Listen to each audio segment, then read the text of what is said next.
Okay, we're talking about exponential growth and decay, and this is actually really cool stuff because this stuff shows up a lot in science and nature. Um, you talk about radioactive decay all the time. They talk about half-lives. Exponential growth comes in business all the time, so it's really cool subject to kind of think about and to model. Um, so the way that we define exponential growth is it's a mathematical model in which the rate of change of a variable is proportional to the variable itself. Um, so here we have the rate of change. We know that's dy dt, right? The rate of change of y with respect to t is proportional to y. That means when dy dt goes up, y also goes up. That's what proportional means, remember? So we have the rate of change of y with respect to time equals the constant of proportionality, and this is unique to every single uh, exponential growth situation, because that's kind of what makes each one different from each other, is this constant of proportionality times y. And y is the amount of substance present at time t. So we've got this function, and its rate of change is proportional to the actual function itself. So how do we use calculus to actually find the common the common law, or the basic law of exponential growth or decay? Well, we have just learned differential equations and we're super good at them. So we're going to use differential equations to find this. Okay, so here we have dy dt equals ky. And to separate these variables, we're going to separate them to do differential equations. We're going to divide both sides by y, so we end up with dy over y equals, and then we're going to multiply dt to both sides, so we have k dt. Now we're going to integrate so that we can solve for y. And so what do we get when we integrate 1 over y? Well, we get ln of absolute value of y. And when we integrate k with respect to t, remember, because t is actually our variable there, not k. K is just a number. Well, when we have just some number integrated with respect to t, it would be that number times t. And then we add plus c, because remember, we just need that on the one side. And then we want to go ahead and solve this for y. And the only way to do that is to take e and raise it to both sides. So on this side, we're going to end up absolute value of y, and on this side, we end up with e to the kt plus c. Now, what we remember about our exponent rules is e to the a plus b equals e to the a times e to the b. So I can rewrite this equation as y equals e to the kt times e to the c. And you're wondering where those absolute values went. Remember, we talked about our little math magic here in a minute. We'll review that. Now remember, e to the c is just a number. It's just a constant. So we can just rewrite that as a constant. We don't have to keep writing e to the c because it's still a constant. So we can just write this as absolute value of y equals e to the kt times c. And we're going to go ahead and put that c actually in front so it's a little bit cleaner. C e to the kt. And then we could write c2 here just so that we remember that this is a different c than the original c.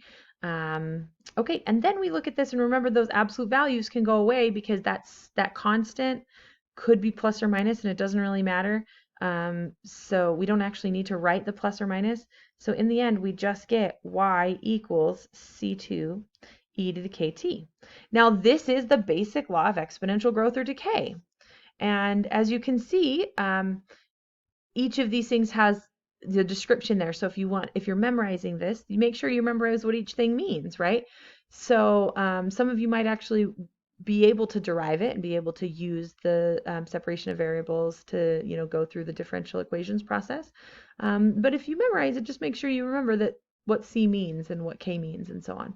So C is the initial amount. So it's the initial amount of any substance. So if we're saying that, the initial population is 500, C would be 500, or the initial amount of some, radioactive material is 1,000 pounds, then C is 1,000.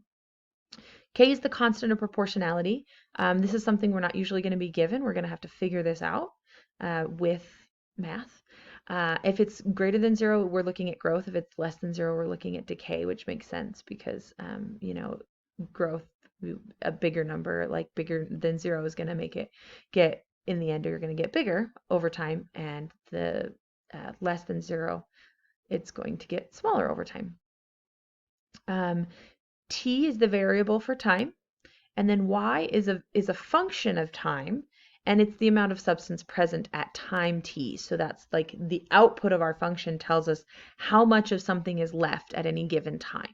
Okay, so let's start by looking at this first example. What is the rate of growth of a population in a city whose population triples every 100 years? Okay, so let's first realize this 100 years is time, right? We're talking about over 100 years. What is the population? It's looking for the rate of growth of the population. And so this right here, it triples every 100 years. That's going to help us start. So we know that it can be modeled by y equals c e to the kt. And, instead of k, let's just rewrite that with an r, y equals c e to the rt, because we're looking for a rate, right? And that just helps us remember that k is a rate, because that's going to tell us how fast it's changing. So then we know that if we started with some number, say we started with, 1,000 people, that in 100 years we would now have 3,000 people, because it would triple. So we know if our initial value is something that our in 100 years our output is now 3 times whatever that initial value is. So we can do it like that. We can say that our output is now 3 times our initial value. And we know that this happens in a certain amount of time. It happens in 100 years. So we can say our output is 3 times that amount in 100 years. And then we're going to notice that we have a c on both sides. So if we divide both sides by c, they just go away. And we end up with 3 equals e to the 100r. Now we're trying to find that rate. We're trying to find that constant of proportionality. So we're going to have to get that all by itself. So we got to take the ln of both sides. Okay, so we end up with ln of 3 equals 100r. Now we divide both sides by 100. And we get r equals ln of 3 over 100. So that's the rate of change for our population. That's our constant of proportionality that tells us how fast we're changing. Now, if you put this into your calculator, it's approximately equal to 1.10%. And it asks you to do it as a percent, right? So in your calculator, you get 0.0110, and so we want to write it as a percent. But there you go. That's it. Now let's take a look at exponential decay. So Y represents the mass in pounds of a radioactive element. So, here's Y is how much of something is left over. The element has a half-life of 4,000 years. So this 4,000 is going to be our time. It's going to be what we're thinking about. It says if there are 200 pounds of an element in an inactive mine, okay, so 200 pounds tells me that's going to be an initial condition. That says I started with 200 pounds. And then how much remains after 1,000 years, this is a different time. So this we can say time 2, because we're going to actually do 2 different equations to get here.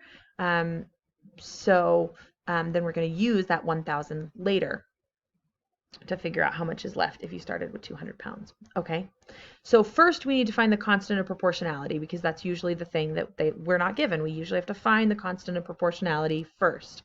So y is the amount of this, and we know that its half-life, so e to the kt, its half-life is 4,000 years. So that means in 4,000 years, so I can say ce to the 4,000 k, in 4,000 years, whatever I started with, which is c, is going to be cut in half.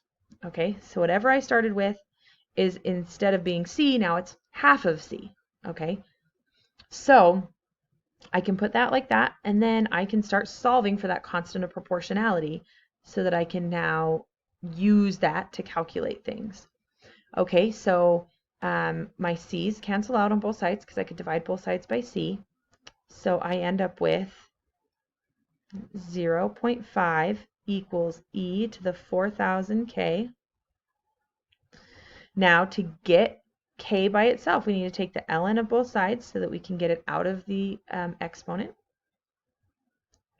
So we have ln of 0.5 equals 4,000 k. We divide both sides by 4,000.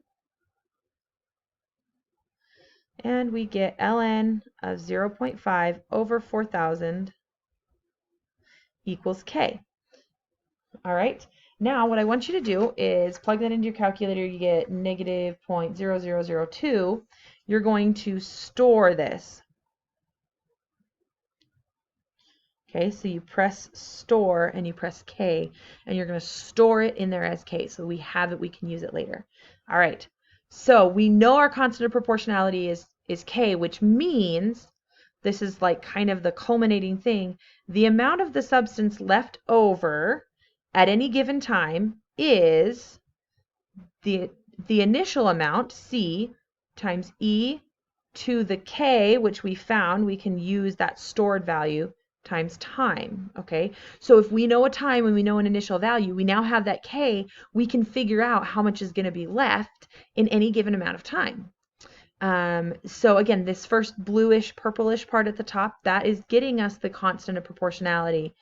And now that we have this, we can use it to calculate. You could put in anything. You could say, oh, if I started with 100 pounds and I had 5,000 years, how much is going to be left over? If I started with 3,000 pounds and I want to wait 100 years, how many is going to be left over? You know, so it's just really cool because that helps us see at any given time. This is our function.